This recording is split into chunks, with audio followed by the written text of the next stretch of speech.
everyone, my name is John Matthew Villarba and I'm going to report about ergonomics by Team Munchies. So first of all, what is ergonomics? The word ergonomics is derived from the Greek word ergon and nomos, which means the law of work. Ergonomics is to improve workspaces and environment to minimize risk, injury, or harm.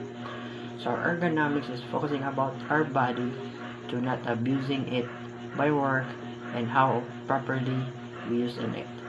So if we don't use our body properly, it will have WMSD. So WMSD is work-related musculoskeletal disorder. So what is WMSD? It's a group of painful disorder, muscle, tendon, and nerves. So if you don't use your body properly, you can feel some painful in your nerves, tendons, and muscle. So that's all about the ergonomics, and thank you.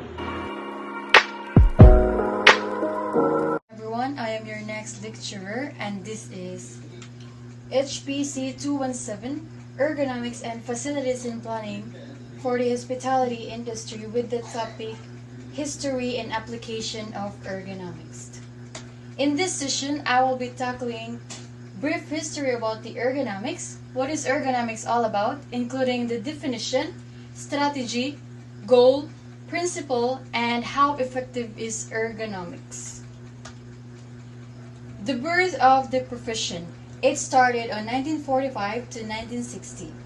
In Britain, the field of ergonomics began after the Second World War. In 1949, there was a group of people in Britain and it was formed as the Ergonomics Research Society, and now it was called Ergonomics Society, who created and published a book, the first book on human factor entitled Applied Experimental Psychology, Human Factors in Engineering Design. So the definition of the ergonomics, it derived from the Greek word ergon, which means work, nomos, which means law. Ergonomics can be defined as the study of the people in their working environment. So it is very suitable in our industry or in the field of our path. Because in the hospitality industry, it is the prime candidate to implement ergonomic solutions. Next is the strategy. Ergonomics considers the physical and mental capabilities and limits of the worker as he or she interacts with the tools, equipment, working methods, tasks, and working environment.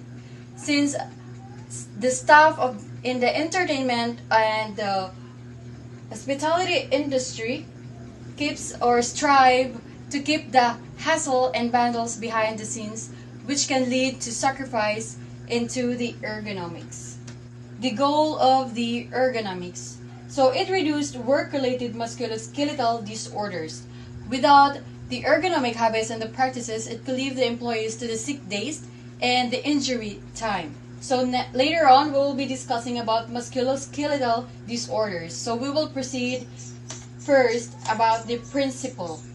So since everything is designed for the human use and consumption, human characteristics should be considered at the beginning of the design process.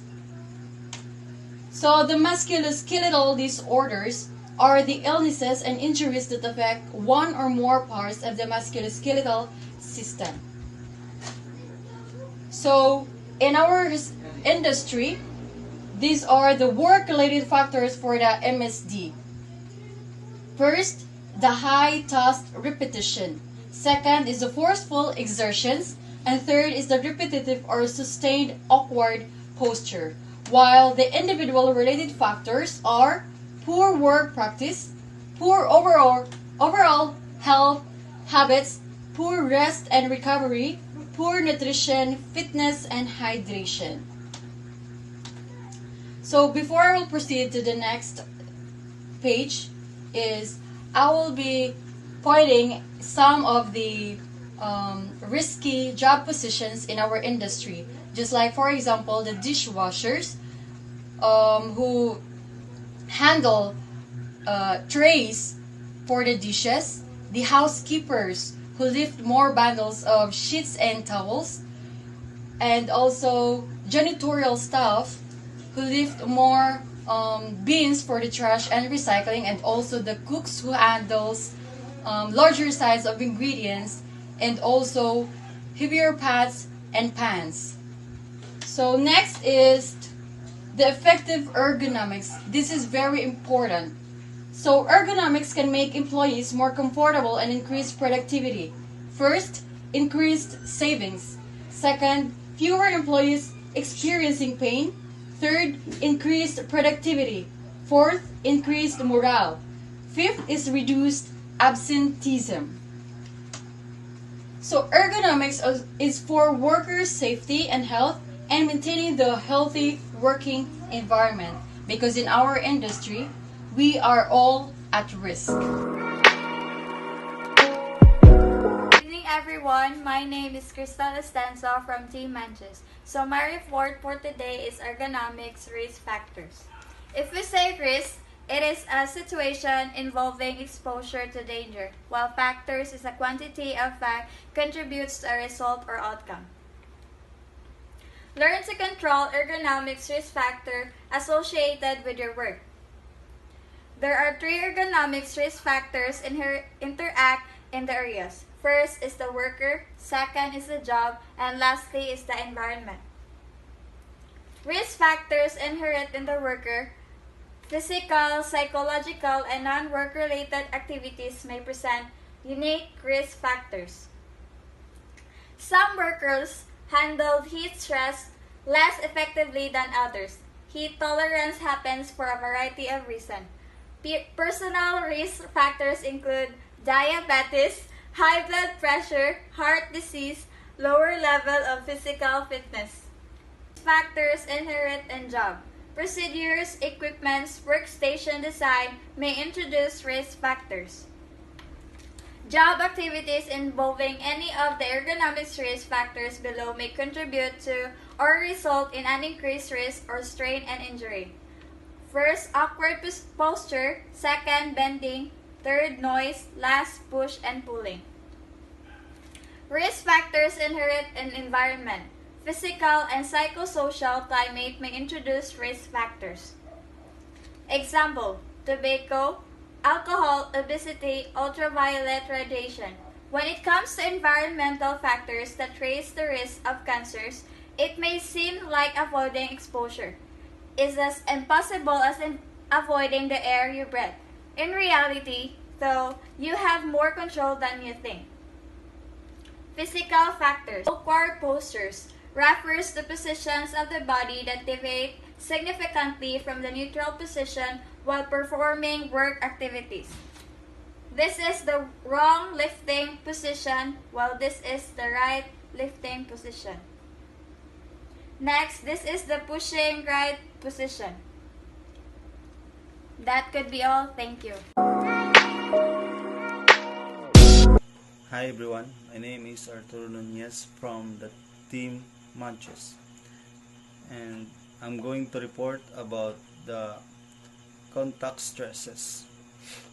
Repeated or continuous contact with hard or sharp objects such as non-rounded desk edges or unpadded narrow tool handles may create pressure over one area of the body that can inhibit nerve function and body flow.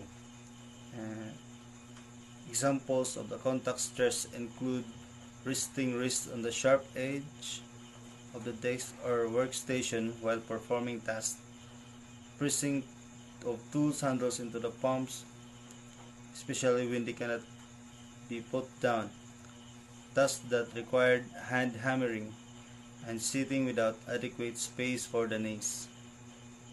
Let's move. Vibration. Exposure to local vibration occurs when a specific part of the body comes in a contact with vibrating object such as power-handed. Exposure to whole body vibration can occur while standing or sitting in vibrating environment or objects such as when operating heavy-duty vehicles or large machinery. For example, vibration exposure occurs when the body is exposed to pulsation, shaking, or tremors usually produced by a vibrating objects such as power hand tool. Other conditions, workplace conditions that can influence the presence and magnitude of the risk factors of MSDs can include cold temperature, insufficient pauses and rest breaks for recovery, machine-paced work, and unfamiliar or unaccustomed work. Psychosocial risk factors. In addition of the above conditions, other aspects of work may not be contribute to physical stress but psychological stress as well. As long as we believe we have adequate control over all aspects of our job, we may experience normal stress. However, if we believe we have little control over job demands, we may suffer from abnormal or negative distress with accompanying health and possible irritational behavior. Under the stress, the probability of an injury or illness increases. That's all for my report, and thank you. Good day everyone. Today I will be discussing about the 5 activities involved in manual materials handling. But before that, let me discuss first what is MMH or manual materials handling.